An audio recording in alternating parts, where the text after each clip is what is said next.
A continuación, Noticiero Telesucesos. Clasificación A. Apto para todo público.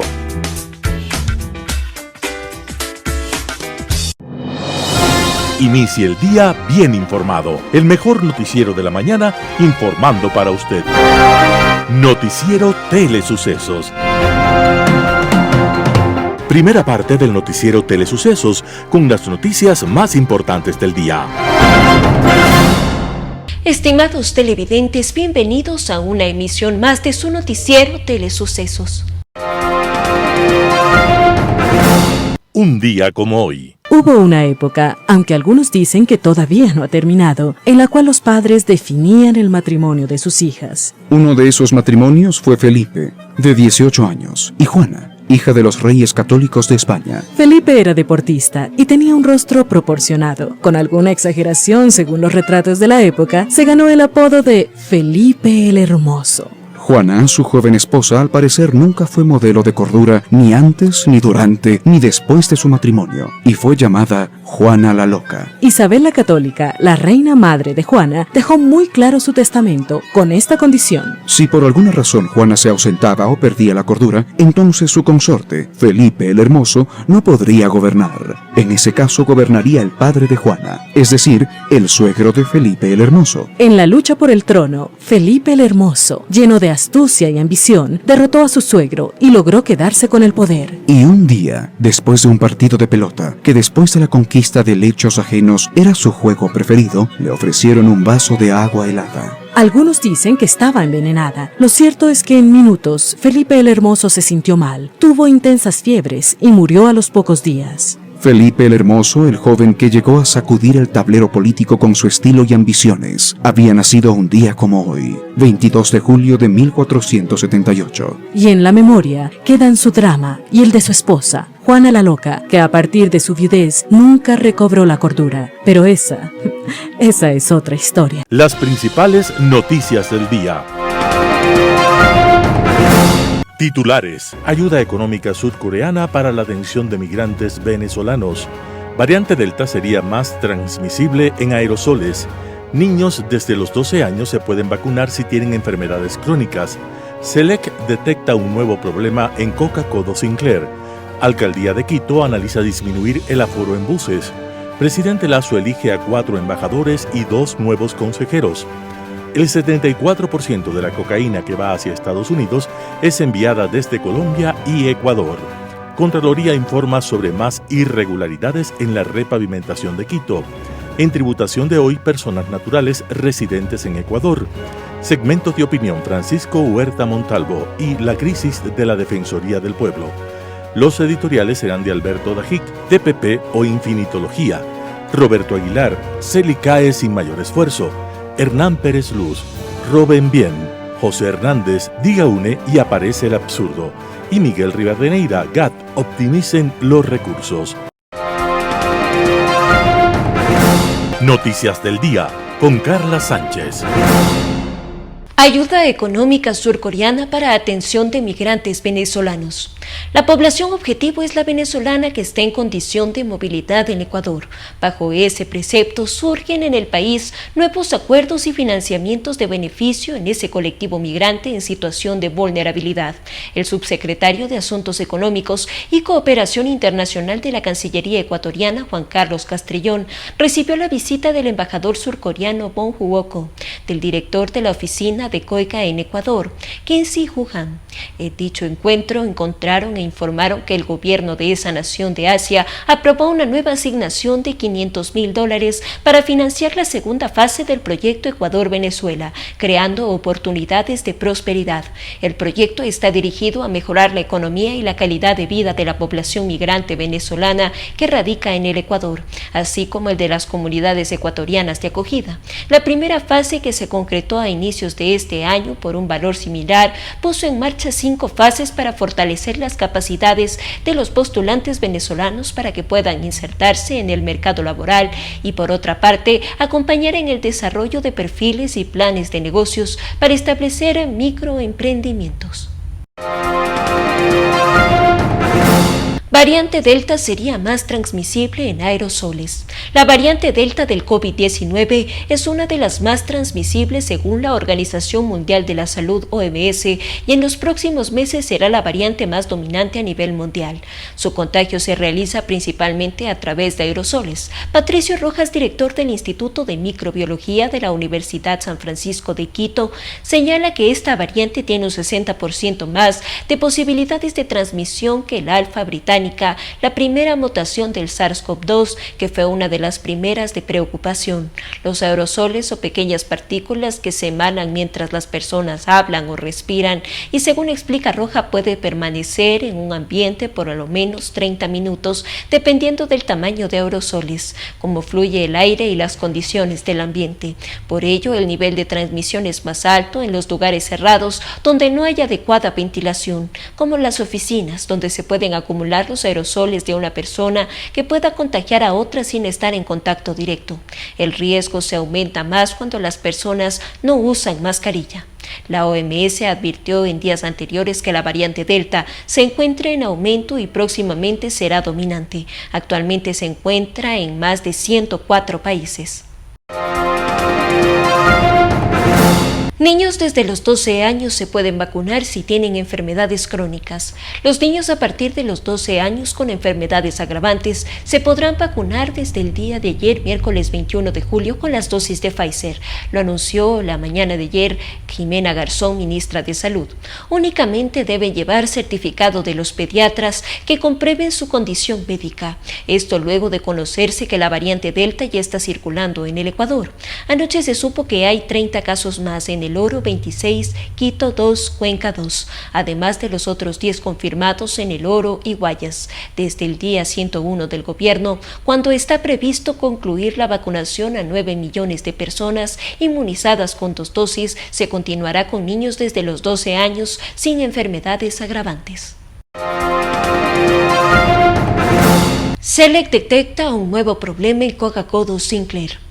La Corporación Eléctrica del Ecuador, CELEC, encontró novedades adicionales en su central hidroeléctrica Coca-Cola Sinclair durante un mantenimiento programado que podría afectar el flujo de agua, dijo el gerente de la empresa estatal. El último problema en la instalación construida por la China Sinohydro. El hallazgo se produce después de que CELEC solicitara en mayo un proceso de arbitraje a través de la Cámara de Comercio Internacional para resolver una disputa con la empresa china sobre fisuras en los distribuidores de la central de 1.500 megavatios y un costo de $2.200 millones que ha impedido su normal operación desde que se inauguró en el 2016. El desarmar eso se encuentra en novedades. Por ejemplo, de los 96 pernos que aseguran los sellos de estas válvulas, algunos pernos no están, explicó Uquillas en una entrevista. No quiero creer que no los instalaron, pero digamos que han desaparecido. El mantenimiento de la planta, que abastece con un 30% la demanda eléctrica del país, se planteó inicialmente de mayo a septiembre, pero podría extenderse por 60 días más debido a que las inspecciones técnicas se encuentran novedades, explicó Uquillas. Alcaldía de Quito analiza disminuir el aforo en buses. Uno de los primeros actos del nuevo alcalde de Quito, Santiago Guarderas, fue reunirse con la ministra de Salud, Jimena Garzón, y con el viceministro de Gobernanza y Vigilancia de la Salud, José Ruales, para concretar apoyos y poner a disposición de esa cartera de Estado los recursos municipales para la vacunación de la población del distrito. El municipio capitalino tomará las recomendaciones del COE nacional, especialmente lo que tiene que ver con los aforos. En ese tema, el burgomaestre mantuvo una reunión con los funcionarios de movilidad y se identificó la necesidad de reducir los aforos en el transporte público y aumentar la cantidad de vehículos en las estaciones de servicio. No se especificó cuál sería el nuevo límite. Lo referente a restaurantes y otros espacios públicos, se esperará que el informe que emita la Secretaría de Salud para tomar las acciones correspondientes. Presidente Lasso elige a 4 embajadores y 2 nuevos consejeros. El presidente Guillermo Lasso nombró a 4 nuevos embajadores en el servicio exterior, 3 de ellos parte de la cuota política que le permite la ley. En Francia, Óscar Orrantia Bernaza, empresario guayaquileño y expresidente de la Junta de Beneficencia de Guayaquil. En Uruguay, Roberto Illingworth Cabanilla, empresario y abogado guayaquileño. En Reino Unido e Irlanda del Norte, Sebastián Corral Bustamante, gerente general de Teleamazonas. Además, el primer mandatario designó al embajador Efraín Bons Palacios como representante permanente de Ecuador ante la Organización de las Naciones Unidas para la Educación y la Ciencia y la Cultura, UNESCO. Con sus recientes decretos ejecutivos, Lasso creó además 2 consejerías presidenciales nuevas, ad honorem las políticas públicas para la protección del sector bananero. Estará a cargo de Juan José Pons, quien es diputado presidente del Consejo y ministro de Industrias. Para la integración regional y relaciones multilaterales de la comunidad andina, Andrea Baldas Piazzu, internacionalista y subdecana de la Facultad de Administración y Ciencias Políticas de la Universidad Casa Grande. El 74% de la cocaína que va hacia Estados Unidos es enviada desde Colombia y Ecuador. La Oficina de las Naciones Unidas contra la Droga y el Delito, UNODC, publicó el Informe Mundial sobre Drogas del 2021. El informe señala que la producción mundial de cocaína se duplicó entre 2014 y 2019.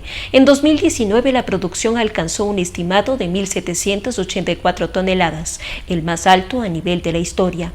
América del Norte y en particular Estados Unidos sigue siendo el principal destino de la cocaína que se envía de contrabando desde los países andinos. El informe de UNODC evidencia la presencia de Ecuador en el mapa del narcotráfico. No es exclusiva de la ruta hacia Estados Unidos. Por ejemplo, el informe menciona que la mayor parte de la cocaína incautada en Asia en 2019 fue reportada por Malasia, que representó el 80% de la cantidad total de cocaína incautada en esa región.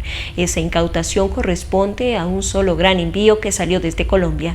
Ese cargamento de cocaína que antes de llegar a Malasia fue incautada mientras estaba en tránsito. Cruzó por países como Ecuador, Emiratos Árabes Unidos. Además, la UNODC asegura que en Nueva Zelanda, Oceanía, la mayor parte de la cocaína incautada en 2019 partió desde Ecuador y probablemente se originó en Colombia. Contraloría informa sobre más irregularidades en la repavimentación de Quito. El nuevo informe elaborado por la Contraloría General del Estado a inicios de 2021 encontró nuevas irregularidades en los contratos firmados por la empresa metropolitana de Obras Públicas de Quito para la repavimentación de las calles de la ciudad.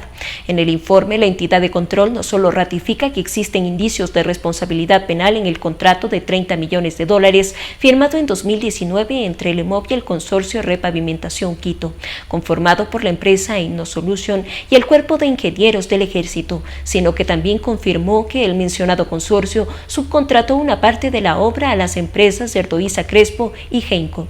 El dueño de esta última es amigo cercano del exalcalde Jorge Yunda, subcontratación que violó las reglas de la Ley de Contratación Pública.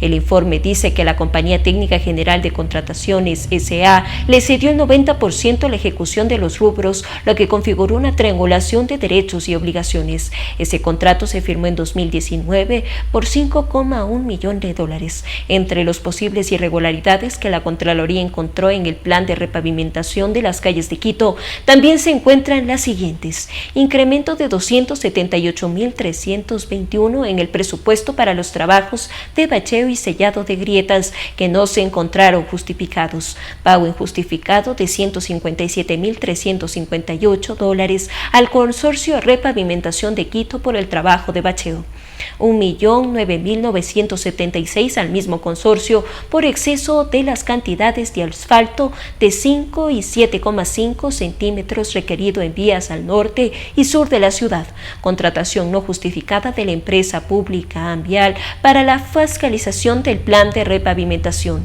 El contrato ascendió a $1.121.478. Tributación de hoy con Cristina Trujillo.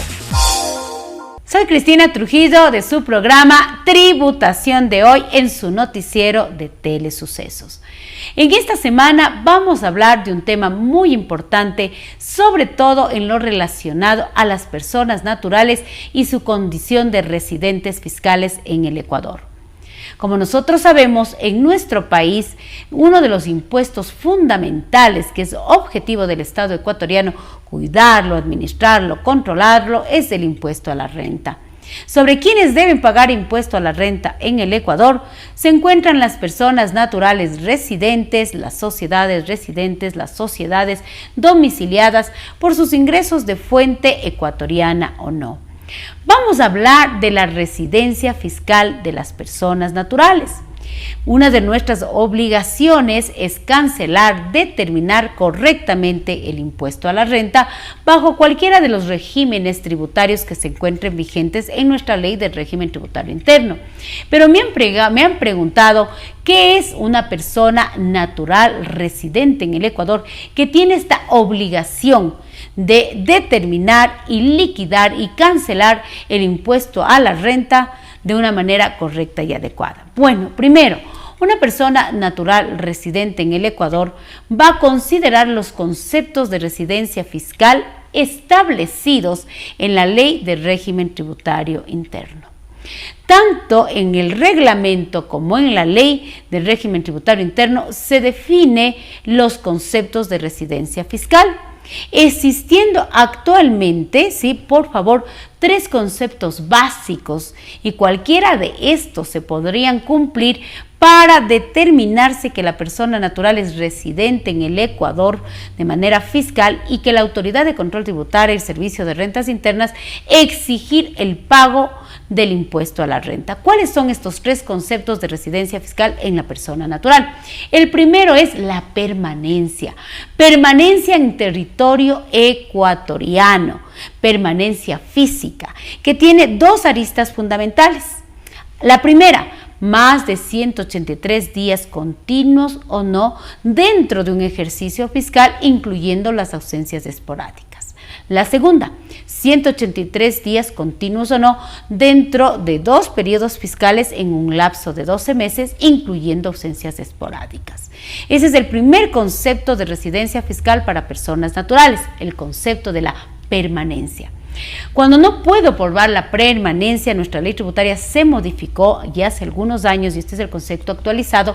El fisco podría vincular la residencia fiscal de la persona natural con el concepto de vínculos económicos y de vínculos afectivos.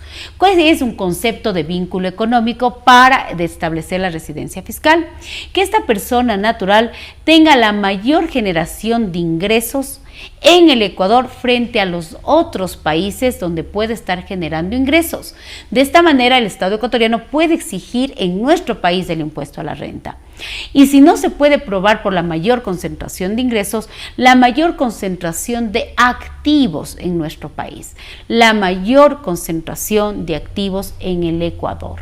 Se entiende que cuando hablo de activos, están los activos inmuebles, los muebles, los intangibles, el dinero, las propiedades, las inversiones, los activos que, como usted sabe, son generadores de efectivo, de flujo de caja. Entonces, esa es la otra de las condiciones por las cuales se puede vincular a una persona en el Ecuador como residente fiscal a través de nuestra norma tributaria. Y la última es los vínculos afectivos, esos vínculos directos. Cuando no puedo probar por la permanencia, mi residencia fiscal, por los vínculos económicos, el Estado ecuatoriano está totalmente facultado a través de su cuerpo normativo, la ley y el reglamento del régimen tributario interno, probar por los vínculos afectivos de la persona natural. ¿Cuáles son estos vínculos afectivos? Primero dice, pues los hijos dependientes del cónyuge dependiente, ¿sí? Lógicamente, ¿y cómo va a probar que es su permanencia de estas personas en el Ecuador frente a los otros países en los últimos 12 meses que el cónyuge podría haber estado, estén más días de permanencia en el Ecuador? ¿Qué pasa si no tenemos hijos, si no tenemos cónyuge? Pues habla de padres dependientes. Probar que los días de permanencia de estos padres dependientes en los últimos 12 meses hayan sido mayores en el Ecuador frente a otros países. De esta manera tan importante, nuestro marco regulatorio ecuatoriano define el concepto de persona natural residente en el Ecuador, en el artículo 4 de la ley y 7 del reglamento fiscal, en sus partes innumeradas. Dice claramente que se cumpla cualquiera de estas condiciones, sea una persona nacional o extranjera que cumpla estas condiciones, se le puede considerar para efectos tributarios como un residente fiscal en nuestro querido país y tendrá que someterse a todas, escuche por favor, las obligaciones y también pues todos los derechos que tenemos los contribuyentes, los sujetos pasivos en el Ecuador. El tema de la residencia fiscal de personas naturales sí ha sufrido una evolución en los últimos años, ya que se tenía solo en principio el concepto de la permanencia física. Hoy se ha incorporado los vínculos afectivos, los vínculos económicos, de tal forma que se puede establecer por cualquiera de estos factores donde esta persona debería dejar incluso su carga tributaria, sus obligaciones y derechos tributarios, como cualquier persona que tenga pues una residencia fiscal en el Ecuador. De mi parte, como siempre, soy Cristina Trujillo de Telesucesos, de su programa Tributación de Hoy. Segunda parte del noticiero Telesucesos, opinión de importantes personajes de la actualidad nacional en política, economía, salud y educación.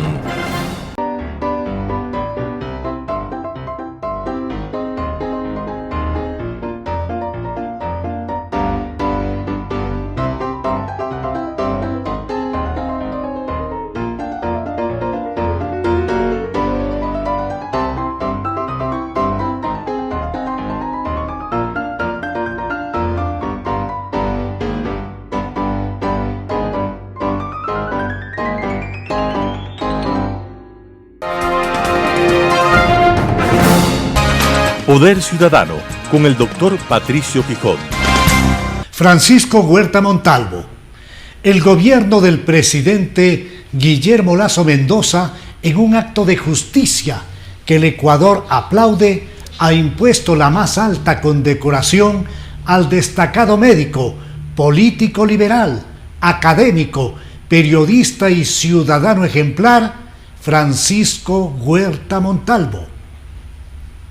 El doctor Huerta nació en la ciudad de Guayaquil el 18 de junio de 1940, hijo del historiador Francisco Huerta Rendón y de la señora Mercedes Montalvo.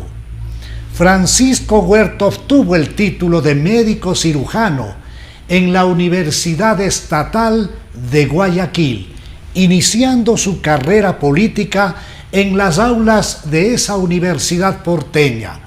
El doctor Huerta Montalvo fue elegido alcalde de la ciudad de Guayaquil en el año de 1970, pero lamentablemente fue destituido en ese mismo año cuando el presidente José María Velasco Ibarra se declaró dictador, lo que obligó al doctor Huerta a salir del país con destino a Costa Rica.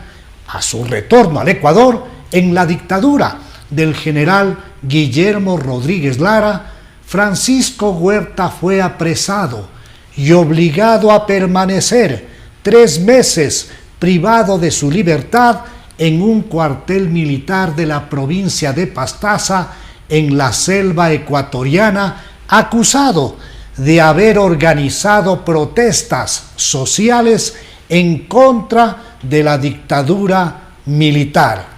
En el año de 1982 fue nombrado ministro de Salud Pública en el gobierno del presidente Osvaldo Hurtado Larrea, quien asumió la presidencia de la República del Ecuador tras la trágica muerte del abogado Jaime Roldós Aguilera.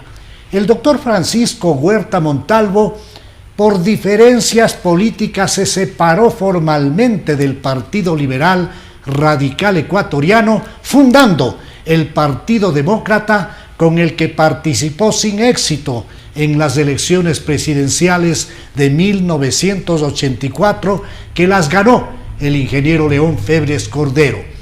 En el año 1988, el presidente Rodrigo Borja Ceballos designó al doctor Francisco Huerta, embajador extraordinario y plenipotenciario del Ecuador en Venezuela.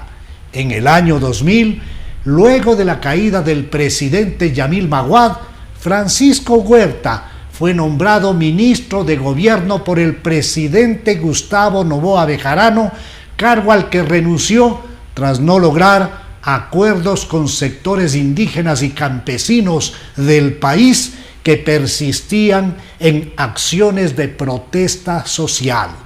En el año 2008, el doctor Francisco Huerta Montalvo encabezó la Comisión de Transparencia y Verdad creada por el gobierno para investigar los hechos detrás de la denominada Operación Fénix, que ocasionó el bombardeo de Angostura, causando la muerte de 26 personas, entre ellas la del vocero y líder de las FARC, alias Raúl Reyes, así como la del ecuatoriano Franklin Ayzaya, y de 4 ciudadanos mexicanos. El doctor Huerta Montalvo ha luchado infatigablemente en contra de las dictaduras y especialmente en contra de la propuesta irresponsable, atrabiliaria, corrupta y populista del gobierno de la mal llamada Revolución Ciudadana. Francisco Huerta Montalvo es uno de los intelectuales y demócratas más respetados del país, hombre de cultura superior, admirable locuacidad y sencillez e invariable condición de luchador social por las causas más importantes del Ecuador. Pancho Huerta ha sido siempre un potente faro de equilibrio y clara responsabilidad ciudadana, propio de un ejemplar patriota que no ha dejado de luchar, ni siquiera haciendo pausa ante su quebrantada salud, buscando con admirable persistencia la construcción de un nuevo Ecuador más justo, más solidario, más equitativo, más inclusivo, más honesto. Opinión. Hola, ¿qué tal? Soy Andrés Castillo Maldonado y este es el comentario de la semana. Desde la Constitución del año 98 tomó particular fuerza la figura del defensor del pueblo, ombudsman, aquella institución personificada en un individuo que está encargado de proteger los derechos constitucionales de las personas. El defensor del pueblo ha sido un cargo que ha estado ocupado por grandes personalidades en el Ecuador. El doctor Julio César Trujillo, el señor doctor Milton Álava Ormaza, entre otros, dignificaron la posición del defensor del pueblo. Ellos eran sin duda alguna representantes de aquellos grupos ciudadanos que creían que los derechos humanos tenían que comenzar a crecer en el Ecuador, a proyectarse en el Ecuador, a respetarse de mejor manera. Y claro, esta institución se dedicó permanentemente al fortalecimiento de los derechos humanos, independientemente de la ideología política del gobierno de turno. Es más, podría entenderse que la Defensoría del Pueblo se convertía en un contrapoder que desde el mismo Estado garantizaba y protegía los derechos fundamentales de todos los ciudadanos. De un tiempo para acá, particularmente desde la Constitución de Montecristi del año 2008, el defensor del pueblo no solamente que ha ganado en facultades, sino que, desgraciadamente, se ha ido convirtiendo en una figura que prioriza lo ideológico a lo técnico, prioriza la forma de entender de una corriente ideológica determinada con respecto a distintos temas de la realidad nacional versus lo que debe ser la real función de un empleado, servidor o funcionario público.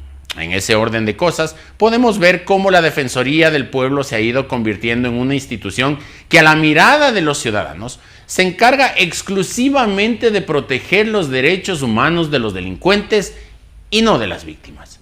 Podemos ver cómo la Defensoría del Pueblo ha influido de manera importante a la hora de entender que los derechos fundamentales deben ser garantizados para un grupo en específico y no para toda la sociedad, cuando debe ser exactamente lo contrario. Los derechos humanos son características propias de la naturaleza humana. Los derechos humanos implican el principio de la dignidad humana como forma fundamental de relacionamiento entre el Estado y las personas. Insisto, desgraciadamente, la Defensoría del Pueblo durante un tiempo para acá se ha preocupado exclusivamente de proteger a los delincuentes, a quienes han atentado contra el orden público, a quienes han atentado contra la sociedad y más bien ha dejado de lado a las víctimas. Muchos de los defensores del accionar de la Defensoría del Pueblo, aunque parezca que estamos haciendo una redundancia en los términos, dicen que para las víctimas la protección tiene que ir desde el Estado a partir de la pesquisa pública y de la Fiscalía, quien tiene que hacer que se garantice los derechos protegidos, los bienes jurídicos protegidos, es decir, la salud, la vida, la propiedad, el buen nombre, etc. Mientras que la Defensoría del Pueblo, por otro lado, tiene que encargarse principalmente de proteger los derechos humanos de aquellos que son excluidos de la sociedad. Y así han venido trabajando. Hace poco tiempo atrás, entonces, se nombraron 2 defensores del pueblo claramente establecidos como seguidores de una corriente política en específico, que fue la que gobernó el país durante los últimos 14 años. Tenemos por un lado el doctor Ramiro Rivadeneira, quien sin pena ni gloria pasó por esa institución, pero sí se encargó de llevar adelante procesos de persecución a grupos importantes dentro de la ciudadanía. Por ejemplo, los grupos relacionados con las tradiciones, los galleros, los taurinos, los grupos que impulsaban actividades culturales como las bandas de guerra en los colegios, y a partir del accionar de la Defensoría del Pueblo, fueron estos grupos perdiendo espacio dentro de una sociedad. Es decir, llegamos a la lógica del descarte, del sacar de la jugada a grupos que, a decir del Defensor del Pueblo, podrían resultar perniciosos para la sociedad ecuatoriana. Posteriormente, en este último periodo, hemos podido ver la participación del señor doctor Freddy Carrión Intriago, quien, para todos es conocido y notorio, se encuentra en un proceso de investigación de un incidente que ha sido conocido por todos y que forma parte de un proceso de investigación por parte de la Fiscalía, los juzgados y tribunales del país. El problema fundamental no es el pensamiento que pueda tener un defensor del pueblo. El problema fundamental en lo relacionado al problema del doctor Carrión radica principalmente en que un defensor del pueblo no puede ser una persona que esté en tela de duda con respecto a sus actuaciones. No puede estar en tela de duda con respecto a la protección de los derechos de los grupos vulnerables. No puede estar en tela de duda con respecto a la protección de los derechos de la mujer. Y lastimosamente los acontecimientos acaecidos en meses pasados, justamente en la época de pandemia y justamente en la época en la cual se tenía que estar dentro de los hogares por el estado de excepción, el defensor del pueblo se vio involucrado en una situación hasta ahora no aclarada, pero que sin duda alguna en lo político requiere de una sanción ejemplificadora por parte de la Asamblea Nacional. Hago votos para que la Asamblea lleve adelante el juicio político al defensor del pueblo Freddy Carrión y él tenga la posibilidad también de defenderse sobre la base de lo que es el debido proceso y la legítima defensa. Eso ha hecho la salida del doctor Carrión que exista una pugna interna en la Defensoría del Pueblo. Esa pugna interna está encabezada por la señora Zaida Rovira, defensora del pueblo subrogante, quien está pugnando por asumir la titularidad en la Defensoría del Pueblo. Y eso ha hecho que funcionarios dentro de la institución tengan que dejar sus cargos a disposición de la doctora Rovira y la disposición de la doctora Rovira a su vez entregar estos cargos para tener apoyos políticos inclusive por varios asambleístas de la República. Esto ha pasado particularmente en provincias como la de Galápagos. Particular cuidado requiere la provincia de Galápagos, porque no solamente dentro del territorio nacional es una provincia importante, sino que además es un patrimonio natural de la humanidad que requiere una protección superior en cuanto a los derechos humanos y particularmente los derechos de la naturaleza. La Defensoría del Pueblo, cuando habla de gallos y cuando habla de toros, protege muchísimo los derechos de la naturaleza. Pero cuando habla de la protección marina en Galápagos, cuando habla del tema de la protección de las especies endémicas de Galápagos, cuando se habla de la protección del medio ambiente en Galápagos, prioriza principalmente los favores políticos que pueda obtener por una u otra designación. Y de allí para acá han existido una serie de conflictos entre el defensor del pueblo saliente, Milton Castillo Maldonado, y la defensora pública, defensora del pueblo general subrogante, la señora Zaida Rovira. Desde el Consejo de Participación Ciudadana han existido pronunciamientos claros a partir de los cuales se ha determinado que en efecto la señora Rovira actualmente se encuentra usurpando cargo dentro de la Defensoría del Pueblo y eso invalida muchas de sus actuaciones, entre esas la de nombramientos de nuevos funcionarios dentro de la Defensoría y asimismo la pedida de renuncia de otros tantos que formaban parte del equipo de Freddy Carrión. El comentario de esta semana principalmente radica no solamente en mi relación de hermandad con el defensor del pueblo de Galápagos, Milton Castillo Maldonado, sino también porque desde este espacio lo que se busca permanentemente es el respeto al Estado de Derecho y a las instituciones. El Estado de Derecho, y más aún el Estado constitucional de derechos y justicia, es una forma de organización que debe garantizar a todos los ciudadanos los derechos humanos de ellos por delante siempre. No los intereses políticos o de grupo, no ubicarse en un espacio determinado para poder ser reconocido por la sociedad.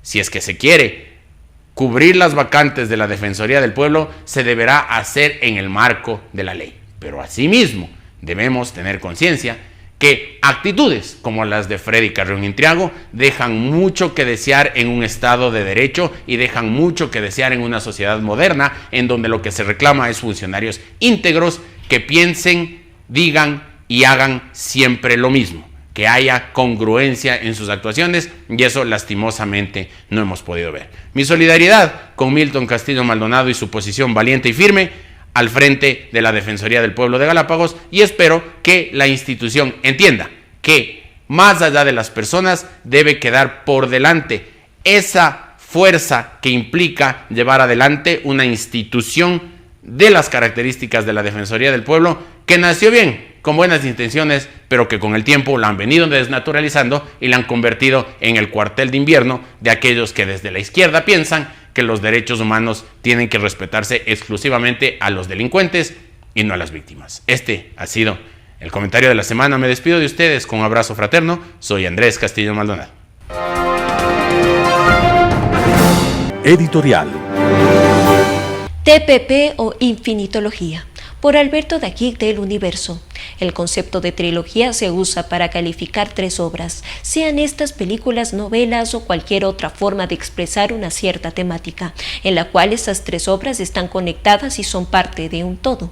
En el cine, por ejemplo, del cual no soy para nada experto, existen trilogías famosas que todos conocen: Star Wars, El Señor de los Anillos y Matrix, entre muchas otras. En la triste vida política latinoamericana se han referido el concepto de trilogía.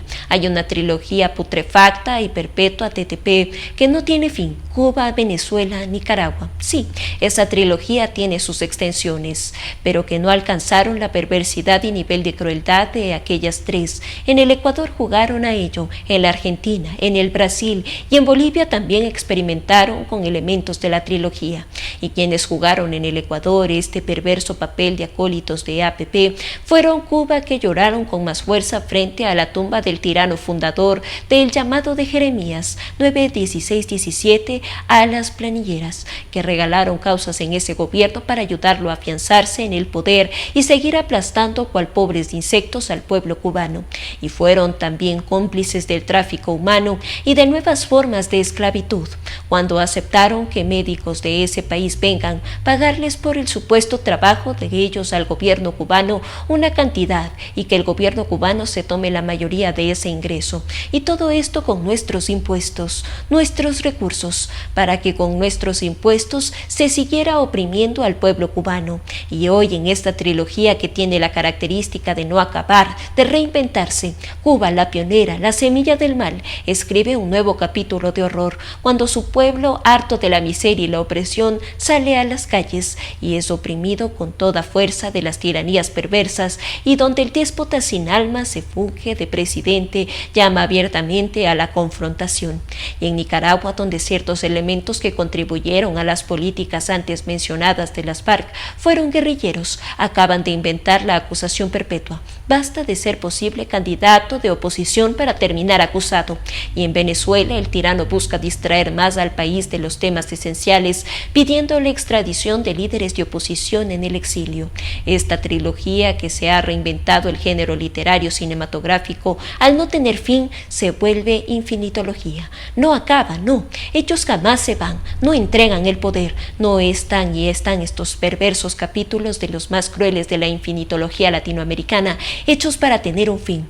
Pero lo más triste no es solamente lo que pasa en esos pueblos, es más todavía lo que pasa en aquellos países donde se sigue mirando hacia ese eje del mal, donde fuerzas obscuras movidas por agendas que salen de esa TPP conspiran, salen a las calles, incendian edificios, estaciones de metro, de buses, saquean locales comerciales y van encaminando a sus sociedades poco a poco a hacer nuevos capítulos de la infinitología narrada aquí, que está haciendo que Latinoamérica cada vez sea menos el continente de la esperanza y se vuelve el continente de la desesperanza.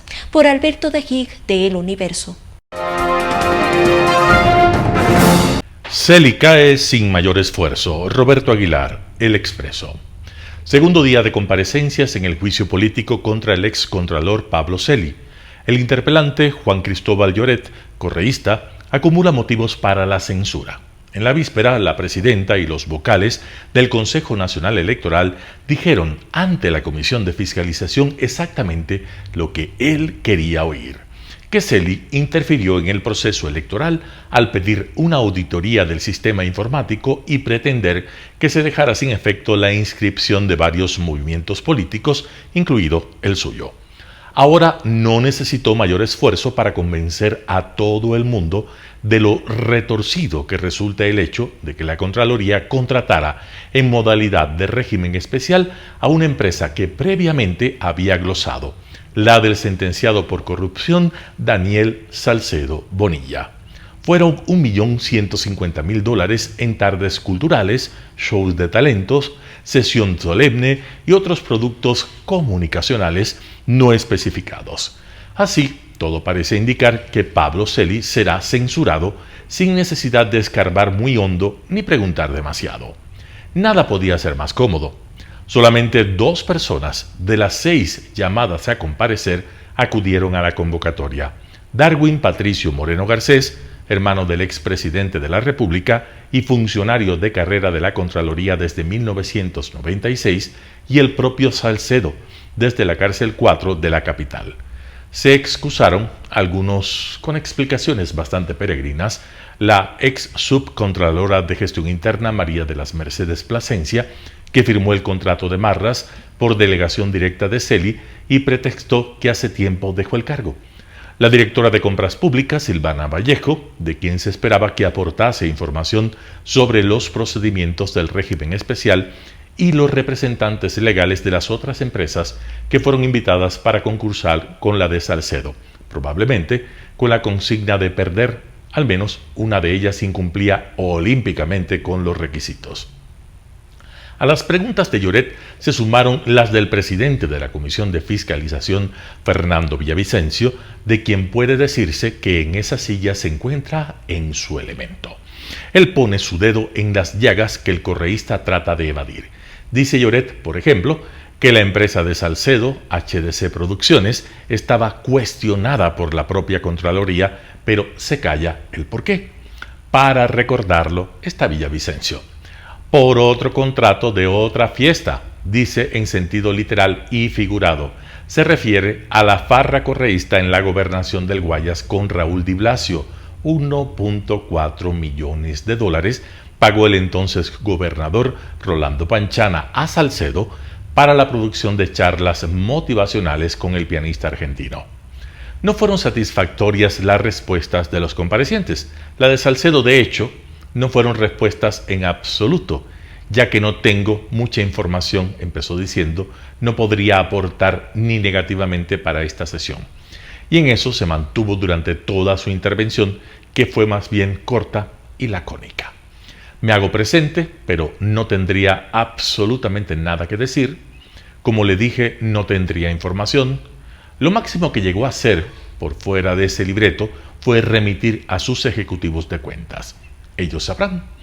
En cuanto a Moreno, que participó en el proceso contractual en su calidad de coordinador nacional administrativo de la Contraloría, se refugió en la jerga burocrática y en la descripción detallada y aburridora de procesos administrativos, algunos de ellos francamente obtusos. Por ejemplo, aquel según el cual no existe impedimento alguno para que la Contraloría contrate empresas glosadas por la Contraloría. Eso es así porque antes de iniciar el proceso de contratación, el organismo no revisa sus propios archivos, sino los de compras públicas. Y en compras públicas no constan las glosas de nadie. Es como desaparecer un conejo en la chistera. Pura magia. Este contrato no fue suscrito por mí. Toda la comparecencia de Moreno fue un acto de escapismo. Lo único que hago yo es trasladar la documentación entre la unidad requiriente y la autoridad que hace el acto administrativo. Es un acto de simple generación de documentos. Más aún, el hermano del expresidente no sabía siquiera que Daniel Salcedo había sido glosado. Se ve que no pone atención en los noticieros. Esto recién empieza. Se ha cumplido recién el segundo día de una lista larga de comparecencias, 70 en total. Para cumplir este cronograma, Fiscalización trabajará horas extras.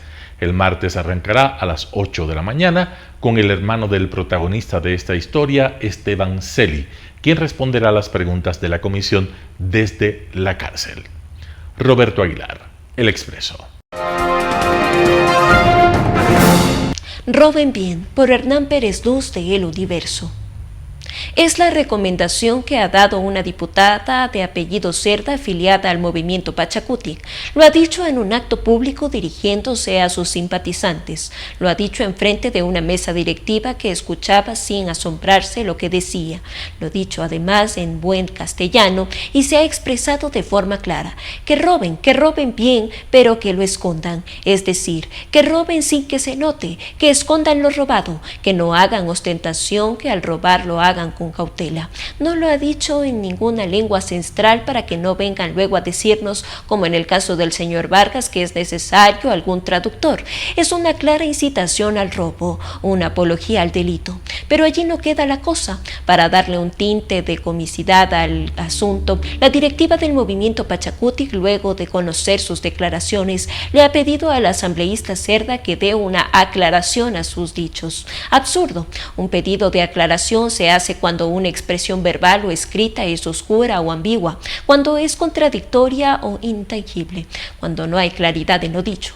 Pero este no es el caso de la asambleísta Cerda. Es fácil observar que ella le salió de su alma lo que dijo. Lo hizo con total convencimiento, sin ninguna reserva. Además, se la observa que dice que hasta con orgullo, con total sinceridad y hasta con entusiasmo, como si estuviera segura de sus palabras.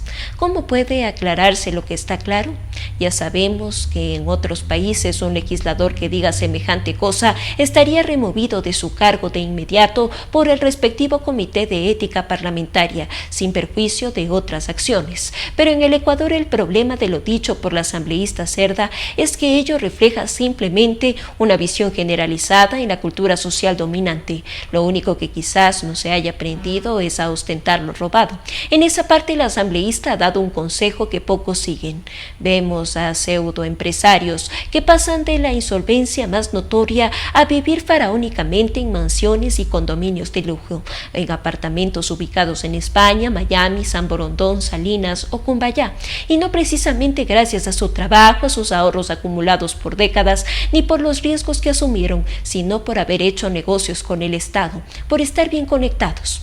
No solo que roban y roban descaradamente, sino que no se contienen las ganas y hacen gala de su dinero dinero mal habido.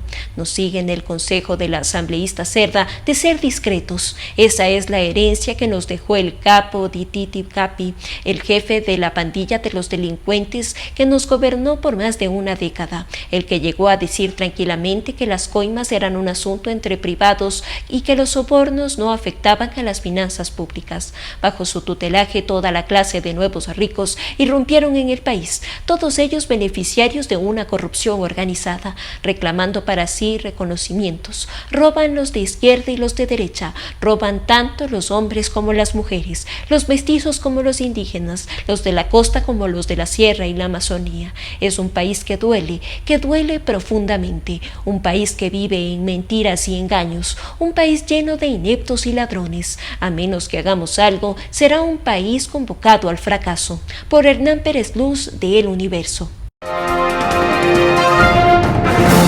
Diga UNE y aparece el absurdo. José Hernández, El Expreso.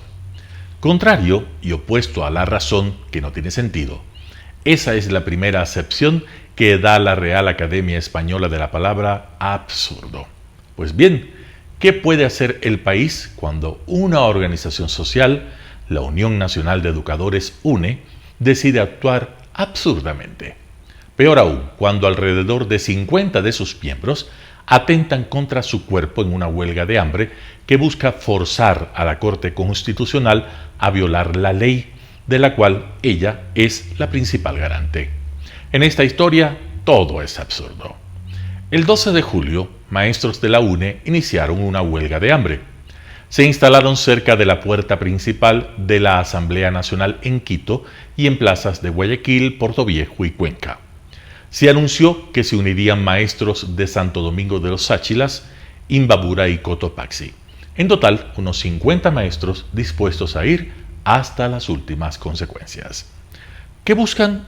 Que se apliquen las reformas a la Ley Orgánica de Educación Intercultural, LOEI, que la anterior Asamblea votó el 9 de marzo con 126 de 137 votos.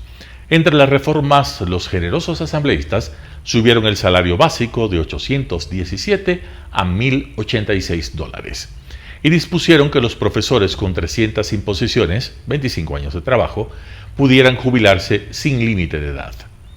Y sumaron el pago de sus compensaciones jubilares, esas compensaciones jubilares pendientes. Absurdo, por supuesto. Incluso Mauricio Pozo, entonces ministro de Finanzas, dijo que esas reformas, votadas por asambleístas salientes, costarían al país $3,000 millones anuales. Es decir, que agravarían sin remedio el déficit fiscal. Lenín Moreno, sin embargo, que también estaba despidiéndose, no vetó la ley, que fue publicada en el registro oficial el 19 de abril, 35 días antes de irse. La Asamblea y Moreno no solo actuaron en forma absurda, también ilegal. El artículo 287 de la Constitución dice que toda norma que cree una obligación financiada con recursos públicos establecerá la fuente de financiamiento correspondiente. En este caso hubo un enorme derroche de populismo, pero ni $1 de ingreso permanente. Por eso esta ley fue demandada por inconstitucional ante la Corte Constitucional por el IES, que considera que afectaría su sostenibilidad financiera. El gobierno de Guillermo Lasso también es favorable a que la Corte Constitucional declare su inconstitucionalidad. Por ahora, esa Corte concedió una medida cautelar y suspendió provisionalmente la vigencia de esa ley hasta resolver su trámite. La huelga de hambre es para obligar a la Corte Constitucional a pronunciarse favorablemente, violando así la Constitución y legalizando la posibilidad de que la Asamblea se vuelva una fábrica de leyes populistas sin fuentes de financiamiento. Los líderes de la UNE creen que el absurdo, para hacerlo digerible, se traga con buenas intenciones. Y es obvio creer que los profesores deben recibir mejores salarios, pero es absolutamente irracional pretender que se dé paso a esas reformas que cuestan $3,000 millones al año en un país semiquebrado, en un momento tan crítico y con 5.5 millones de personas sin un empleo formal. Absurdo es oír decir a un político como Jorge Escala, también dirigente de la UNE, que es absurdo suspender esa ley porque implica un aumento del gasto público. ¿Y por qué a sus ojos no es gasto? Porque es, dice, una reparación. Es decir, el lío del país no está en no tener plata, sino en usar las palabras correctas. Que aquello que pretende la UNE sea contrario y opuesto a la razón no les preocupa. Al fin y al cabo, esa organización es experta en producir montañas de dólares a punta de lengua, paros o huelgas de hambre. José Hernández, El Expreso. GAT, optimice los recursos. Por Miguel Rivadeneira de El Comercio. Las administraciones seccionales requieren recursos debido a las grandes necesidades insatisfechas de las comunidades. Hay tantas obras por ejecutar que las asignaciones no alcanzan y los problemas socioeconómicos y ambientales se acumulan y se mantienen latentes, aunque en muchos casos endosan la responsabilidad al gobierno central, pero en los que se afectan invocan la autonomía política, administrativa y financiera consagrada en la Constitución y en el CODAC. Esa es la situación de la mayoría de gobiernos autónomos descentralizados GAP, pero uno de los principales problemas, como sucede con el uso de recursos fiscales, es la falta de control y calidad en el gasto público para los fines fundamentales como son el ordenamiento territorial y la atención de los servicios básicos, la solución de los problemas sanitarios, dotación de agua potable, alcantarillado, recolección de la basura, entre otros. La mayoría de los 221 consejos no ha podido resolver estos problemas y están en la obligación de atender esas necesidades, fomentar ciudades sostenibles, seguras y resilientes, pero no funcionan a plenitud a pesar de las asignaciones que reciben y porque no priorizan los servicios. ¿Cuánto les va en gasto corriente? Deberían emprender campañas para fomentar el compromiso para la reducción de riesgos, la resiliencia frente a fenómenos naturales que producen desastres. Eso evidencia la falta de responsabilidad para trabajar en prevención y hacer obras de mitigación. La situación económica en medio de la crisis va a mejorar algo porque prevén contar con más recursos una vez que se publicara el RO de las reformas de la Ley de Origen Tributario, que fija los plazos para el Estado que pague la deuda por devolución del IVA y que permitirá a los GAT, universidades y escuelas politécnicas y empresas públicas quedarse con esos recursos. La pregunta es, ¿con ello va a mejorar los servicios básicos, dotación permanente de agua, obras sanitarias y mejorar la gestión y la atención de las demandas ciudadanas? Muchos municipios pequeños no hacen autogestión y no generan recursos. Otros cobran hasta tasas de seguridad y el aporte para enfrentar a la delincuencia organizada es casi nulo. Otro con los impuestos que recaudan, préstamos recibidos y las asignaciones del gobierno central no han podido solucionar durante décadas los problemas básicos. ¿Cómo es posible que en provincias de la costa no exista una plena dotación de agua potable a pesar de los recursos recibidos, las obras ejecutadas, los tendidos de tubería y las reservas naturales existentes? El problema es la pésima gestión político-administrativa. Hay cantones de Esmeraldas que llega por goteo el agua, igual en otras provincias. En Manabí han pasado 5 años del último terremoto, hubo recursos para la reconstrucción y no hubo la debida atención. Por Miguel Rivadeneira de El Comercio. Y así finalizamos una emisión más de su noticiero Telesucesos. Manténgase en la sintonía de nuestra programación y no olvide seguirnos por nuestras redes sociales. Nos encuentran en Facebook como Telesucesos, en Instagram como @telesucesos_ en Twitter como @telesucesos29, en YouTube como Telesucesos HD y también por nuestra página web www.telesucesos.net. Hasta la próxima. Lo mejor de la mañana informando para usted. Noticiero Telesucesos.